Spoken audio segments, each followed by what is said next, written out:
Imagine an empire so advanced. It could predict the movement of stars 1,000 years into the future. Now imagine that empire strangled to death by its own sky. This is the story of how the jungle ate a superpower whole. How millions fled into the unknown. How silence replaced the roar of a divine kingdom. This is the story of the Maya and the merciless collapse that erased them from the face of the earth. The year is 800 AD. Deep in the heart of Central America, beneath a canopy so thick it blocks out the sun, an empire pulses with life. Tikal, 100,000 souls living in a city carved from limestone. Towering pyramids pierce through the jungle mist. Plazas stretch wider than football fields, polished white, gleaming under the tropical sun. This is not primitive. This is not simple. This is mathematics written in stone. Astronomy carved into temple walls. A calendar more accurate than anything Europe will create for another 700 years. The Maya don't just live in the jungle. They command it. They've turned a green hell into paradise. Massive reservoirs capture every drop of rain. Terrace fields feed 100,000 mouths. Trade routes connect dozens of city-states across a territory the size of modern-day Guatemala. At the center of it all sits the divine king, half man, half god, the living bridge between the celestial heavens and the fertile earth below. When he speaks, the gods listen. When he performs the bloodletting rituals, the rains come. Or so they believed, because the rains were about to stop. And when they did, everything would burn.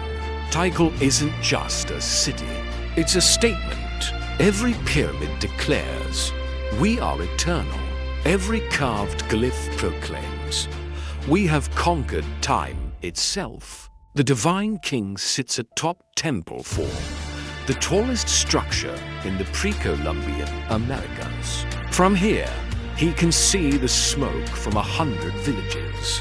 He can hear the drums of war from rival cities. He can feel the weight of divine authority pressing down on his shoulders. Because he isn't just a ruler, he's the reason the sun rises, the reason crops grow, the reason children are born healthy and warriors return victorious. But there's a crack forming in the cosmic order. The priests have noticed it first. The star patterns are shifting in troubling ways. The sacred calendar points to something dark approaching.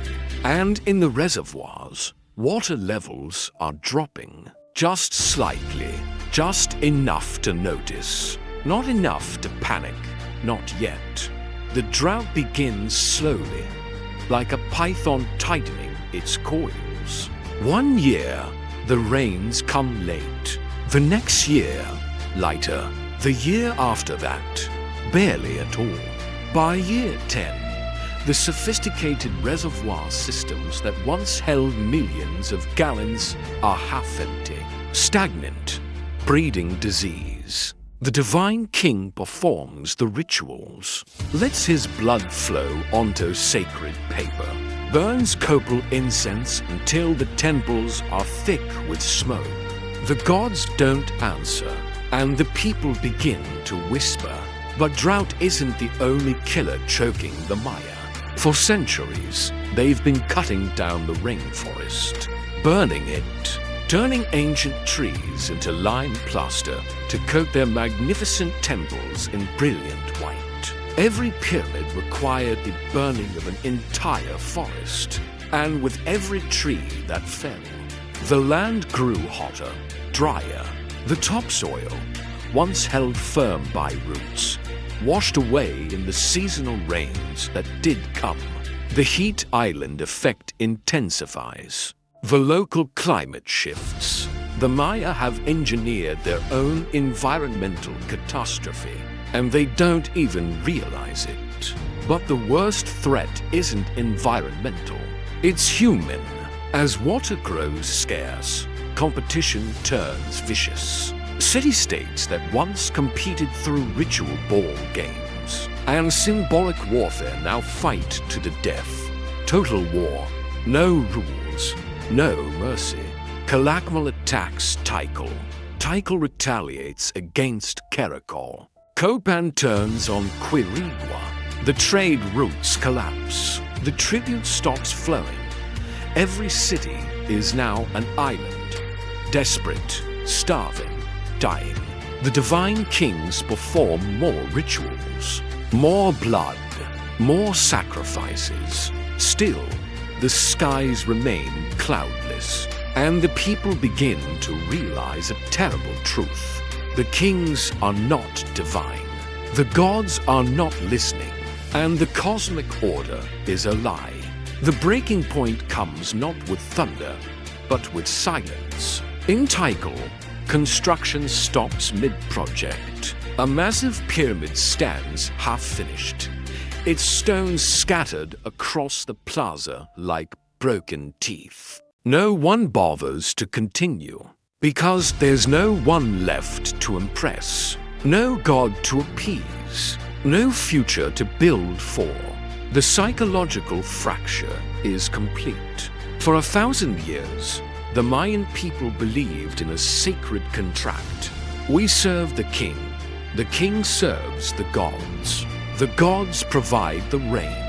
But the contract is broken. The divine mandate has shattered, like pottery dropped from a temple height. And when faith dies, empires follow. Families pack what little they can carry. Nobles abandon palaces their ancestors built over generations. Priests walk away from temples that took lifetimes to complete. The exodus begins, not all at once, not in a single dramatic moment, but like sand slipping through fingers. Year after year, generation after generation, millions leave the central lowlands. They scatter north to Yucatan, south to the highlands, east to the coast. They walk away from Tikal, from Calakmul, from Polain Quer. They walk away from everything the civilization built. And behind them, the jungle watches, waiting. The rainforest doesn't conquer, it consumes. Within decades, vines crawl up pyramid steps. Roots crack through limestone blocks. The humidity works like acid, dissolving the lime plaster coating, exposing bare stone to the elements. The manicured plazas disappear beneath layers of fallen leaves. The reservoirs fill with sediment and decay. The white temples turn green, then brown, then vanish entirely beneath a living carpet of moss and ferns. The speed is terrifying. What took centuries to build is erased in less than a human lifetime. The great city of Tikal, once home to 100,000 souls, becomes a ghost. The pyramids still stand, but no one sees them. The jungle has grown so thick, so impenetrable, that you could walk within 50 feet of a massive temple and never know it was there. This is the green desert paradox.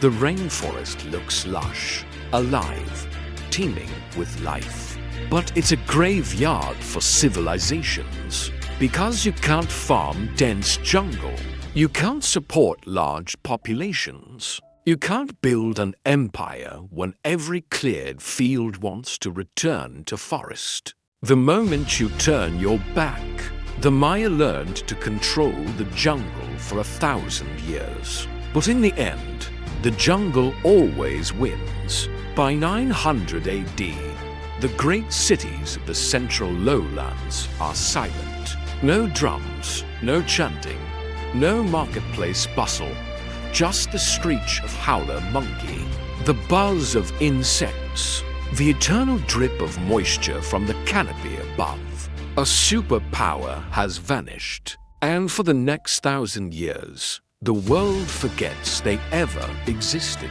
But the story doesn't end in silence. In 2018, archaeologists using LiDAR technology scanned the Guatemalan jungle from aircraft. Laser pulses penetrate the canopy, measuring the ground beneath, and what they find stops them cold.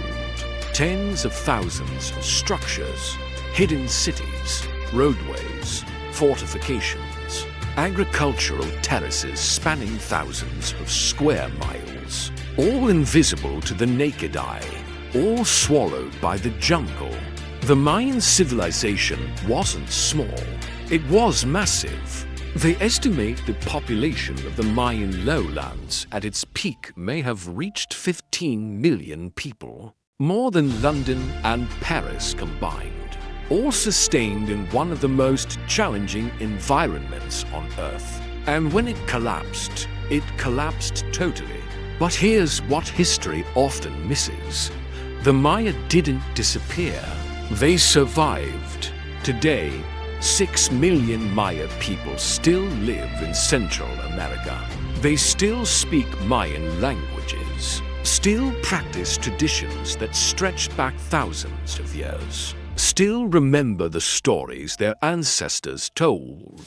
The empire fell, the cities died, but the people endured, and their story echoes into our present with uncomfortable clarity. Because we, too, live in a world of engineered systems. We, too, depend on complex infrastructure. We, too, believe our technology makes us invincible. The Maya could calculate the position of Venus centuries into the future, but they couldn't see the drought that would kill them. We can split atoms and send robots to Mars, but can we see the breaking point approaching? The Maya left us a message, carved in stone and buried in jungle. No empire is eternal. No technology is foolproof. No civilization is too advanced to fall. And nature always has the final word. Today, if you stand in the ruins of Tikal, you can still feel it. The weight of lost greatness, the silence of abandoned plazas, the slow, patient hunger of the jungle reclaiming what was always hers. The pyramids still pierce the canopy, still reach for the sky, but no divine king stands atop them. No priests perform bloodletting rituals. No crowds gather in the great plazas. Just stone and silence and the whisper of leaves in the eternal wind. A reminder that even the mightiest empires are just borrowing time from the earth. And when time runs out, the jungle comes home. If you love cinematic history stories like this, like, share, and subscribe for more legendary tales from civilizations lost to time. Because the past isn't dead, it's watching us, waiting to see if we'll learn its lessons or repeat its mistakes.